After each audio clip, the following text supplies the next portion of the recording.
نحمده ونصلي على رسوله الكريم اما بعد فاعوذ بالله من الشيطان الرجيم بسم الله الرحمن الرحيم باب فضل صلاة الضحى وبيان اقلها واكثرها واوسطها والحث على المحافظة عليها نماز چاشت کی فضیلت، اس کے کم، زیادہ اور درمیانی مقدار اور اس کی پابندی کرنے پر ابھارنے کا بیان۔ عن ابی ہریرہ رضی اللہ عنہ قال اوصانی خلیلی صلی اللہ علیہ وسلم بصیام ثلاثة ایام من کل شہر ورکعتي الضحى وان اوتر قبل ان ارقد متفق علیہ۔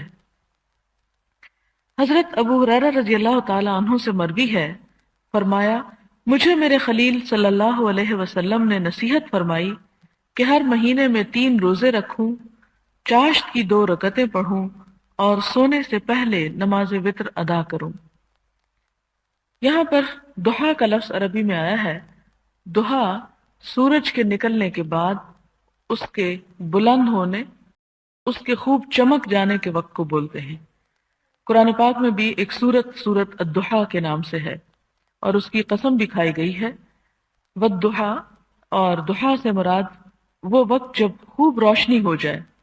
اس کے علاوہ ایک وقت ہوتا ہے جسے ہم اشراق بولتے ہیں، اور اشراق کا لفظ جو ہے وہ شروق سے ہے، یعنی کسی چیز کا طلوع ہونا، سورج کا طلوع ہونا، اور وہ وقت ہے جب طلوع ہونے کے بعد تقریباً 15 منٹ کے بعد تھوڑا سا بلند ہو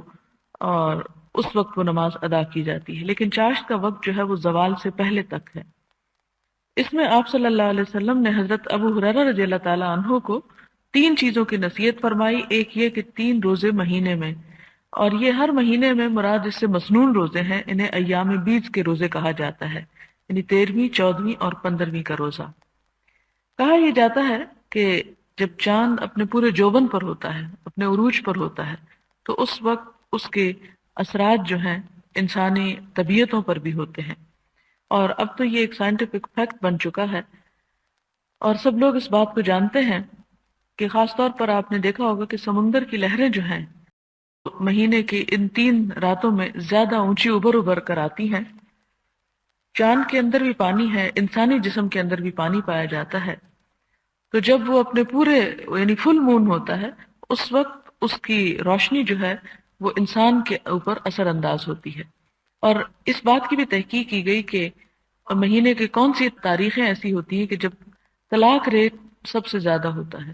یعنی یہاں تک بھی دیکھا گیا، اور وہ بھی یہی دن سامنے آتے ہیں۔ یعنی اس میں انسان اپنی طبیعت کے اندر ایک جوش، ایک جوبن اور ایک خاص کیفیت پاتا ہے اضطراب یا بے چینی کی، جس کے نتیجے میں انسان کے اوپر اس کے دوسرے احساسات زیادہ غالب ہوتے ہیں۔ تو شاید یہی وجہ تھی کہ خاص طور پر مہینے میں یہ بھی ہو سکتا تھا کہ ایک روزہ شروع میں رکھ لیا جائے، ایک درمیان میں رکھ لیا جائے اور ایک آخر میں رکھ لیا جائے، لیکن صلی اللہ علیہ وسلم نے ان 3 دنوں کے روزے رکھنے کو زیادہ پسندیدہ قرار دیا۔ اگرچہ نفل روزہ کسی وقت بھی رکھا جا سکتا ہے، جیسا کہ آپ صلی اللہ علیہ وسلم سوموار اور جمعرات کے روزے کو پسند کیا کرتے تھے، لیکن خاص طور پر جس کے بارے میں یہاں کہا گیا کہ میں ان چیزوں کو پابندی سے ادا کروں، اگرچہ یہ فرض نہیں ہے، اور وہ 3 روزے جو لگاتار 13ویں، 14ویں اور 15ویں کا ہے، اور چاشت کی 2 رکعتیں، جس سے یہ پتہ چلتا ہے کہ کم از کم 2 رکعت نماز ادا کرنی چاہیے، اور سونے سے پہلے وتر ادا کروں، یعنی اس سے یہ پتہ چلتا ہے کہ وتر ادا کرنے کا ایک وقت عشاء کی نماز کے ساتھ ہی ہے۔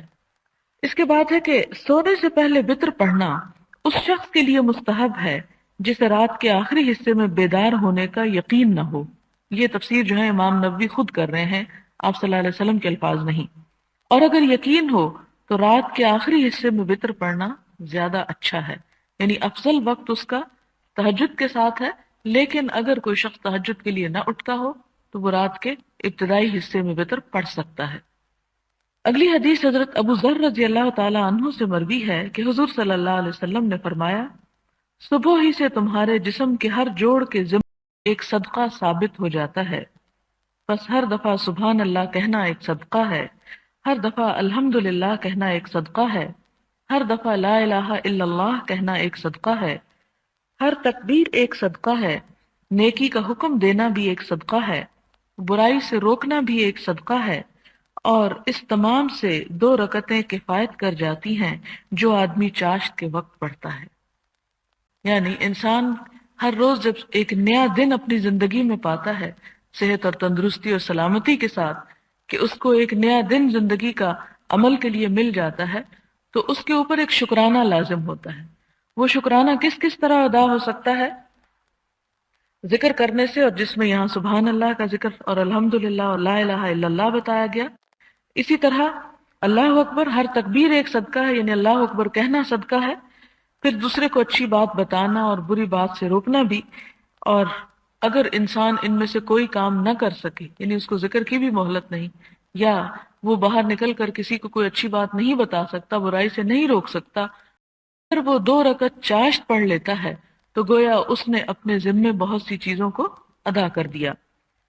یعنی ان تمام چیزوں کو کفایت کر جانے کا مطلب یہ کہ اس کے ایکول ہو جاتا ہے ایک طرح سے۔ اور 2 رکعت پڑھنے میں ٹائم کتنا لگتا ہے؟ یعنی اگر ہم میں سے ہر شخص صرف یہ دیکھے کہ جب ہم صبح کے وقت تیار ہوتے ہیں، اس تیاری میں اگر انسان صرف چہرہ دھونے کی بجائے یا صرف ہاتھ پاؤں دھونے کی بجائے اگر پراپر وضو کر لے، اور وضو کرنے کے ساتھ جب انسان کپڑے بھی تبدیل کر رہا ہے، تو باہر جانے کے لیے بھی ہم اتنی دیر لگاتے ہیں تیار ہونے کو، تو 2 رکعتیں زیادہ سے زیادہ بھی اگر ہم سے ٹائم لے تو 5 منٹ ہے، 5 منٹ سے زیادہ نہیں لیتی، لیکن وہ اس دن کا ایک طرح سے شکرانہ ادا ہو جاتا ہے۔ اور اللہ تعالیٰ کا یہ وعدہ ہے لَإِن شَكَرْتُمْ لَأَزِيدَنَّكُمْ، اگر تم اپنی نعمتوں پر شکر ادا کرو گے تو میں تمہیں اور عطا کروں گا۔ پھر اس کے بعد حضرت عائشہ کی روایت ہے، فرمایا حضور صلی اللہ علیہ وسلم چاشت کی 4 رکعتیں پڑھتے تھے اور اس میں جو چاہتے اضافہ فرما لیتے۔ یعنی اس پہلی حدیث سے 2 رکعتیں، یہ کنٹرڈکشن نہیں، یعنی یہ مختلف، چونکہ نفل نماز ہے اس لیے اس کے مختلف رکعتوں کا ذکر ہے، ایک میں 2 کا ذکر ہے، اب اس روایت میں 4 کا ذکر ہے، اور یہ ساتھ ہی یہ بھی فرما دیا گیا کہ اور جتنا چاہتے اضافہ کر لیتے، یعنی 4 بھی آخری چیز نہیں، 6 بھی ہو سکتا ہے، 8 بھی ہو سکتا ہے، 10 بھی ہو سکتا ہے، 12 تک بھی جا سکتا ہے، کیونکہ یہ نفل ہے اور نفل ہر ایک انسان کی اپنی خوشی کی بات ہے۔ حضرت ام ہانی فاختہ بنت ابی طالب رضی اللہ تعالی عنہا سے مروی ہے، فرمایا میں فتح مکہ کے سال حضور صلی اللہ علیہ وسلم کے کاشانہ اقدس پر گئی، یعنی آپ کے گھر تشریف لے گئی۔ میں نے آپ کو غسل کرتے ہوئے پایا، یعنی جب پتہ کیا ہوگا تو آپ اس وقت نہا رہے تھے، جب آپ غسل سے فارغ ہوئے تو آپ نے 8 رکعتیں پڑھی اور یہ چاشت کی نماز تھی۔ یعنی یہاں سے ہمیں تعداد کیا پتہ چل رہی، 2 بھی، 4 بھی اور 8 بھی، اور یہ مسلم کی ایک روایت کی عبارت کا اختصار ہے۔ اور آپ دیکھیں کہ 8 خاص طور پر کیوں پڑھی، کہ اس دن مکہ فتح ہو رہا تھا، اللہ تعالیٰ نے ایک بہت بڑی نعمت عطا کی اور ایک بہت بڑی خوشی کا موقع تھا، اور جتنی بڑی خوشی اللہ تعالیٰ دے اتنا ہی بڑا شکر جو ہے انسان پہ لازم ہو جاتا ہے، اس لیے اس روز آپ نے رکعتوں کی تعداد میں بھی اضافہ فرمایا۔ باب تجوز صلاة الضحى من ارتفاع الشمس والها والافضل ان تصلى عند اشتداد الحر وارتفاع الضحى۔ ارتفاع آفتاب سے لے کر، یعنی سورج کے بلند ہونے سے لے کر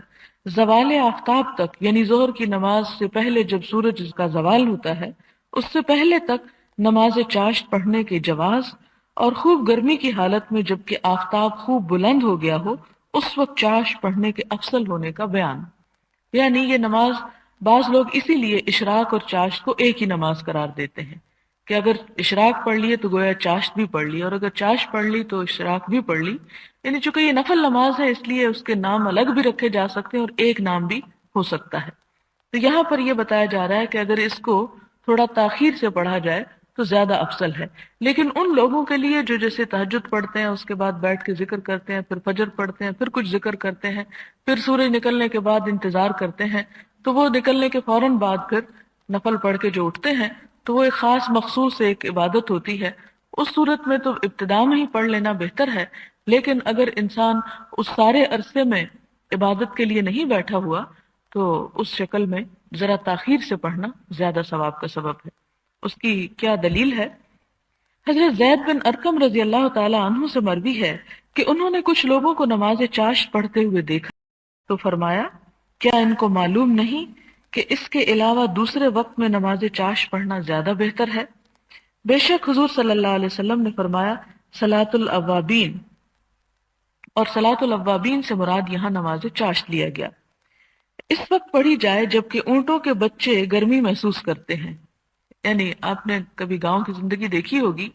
کہ اس میں رات کے وقت جانوروں کو باہر نکالتے ہیں اگر ان کے خاص مخصوص کمرے وغیرہ بنے ہوئے ہیں، یا پھر یہ کہ درختوں سے دور باندھتے ہیں،